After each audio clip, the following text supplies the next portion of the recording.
Oh, So you're from Ushago first of all. Umezoea maisha ya home. yeah. How was it? Haikuwa rahisi because Mhm. first of all, I wouldn't much depend on my dad sana for upkeep. Hivyo nilikuwa najua yeye anaendesha boda for hiyo Na kuna upkeep of wengine family. nyuma Na kuna wengine tena yako. nyuma yangu Eh. almost 10 of us huko Wow. nyuma. So mimi ni yule nasema no, I don't want to burden my dad. So Jitegemee let me tell you sasa. so yeah, najua kushuka nywele. Naweza shuka nywele, Nice. nimshike mtu kidogo hivyo nipate muda nilipe so mbili, hiyo ni food, hiyo ni fare ya kwenda na kurudi.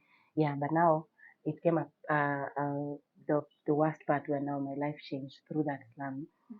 Gava ilikuja ika-announce kwa hiyo slum iko kwa shamba ya KPA, Kenya Ports Authority. Oi. Yeah, so ilikuwa wabomoe na sasa unajua my sisi ni God. wananchi wa kawaida tukasema Eh. serikali inajua tunaishi slum. There's no way watakuja They didn't kutubomolewa, care. wataelewa.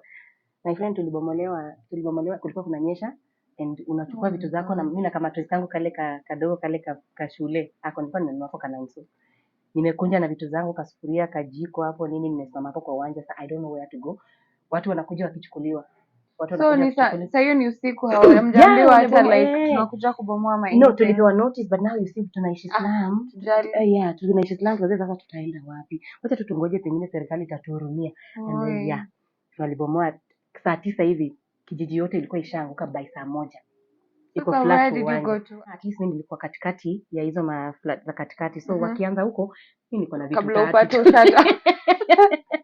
Wewe ulikuwa na nini? I had my mattress, my jiko, sufuria 2, sahani 2 za plastic, vikombe 2, like hivyo tu like mtu akitembelea na akianza life. best yangu anaweza kuja tukule githeri pamoja. Hiyo ni sahani 2 of course tuko sete but yes to share. But by saa 1 hivi jioni kijiji yote kilikuwa ishalala.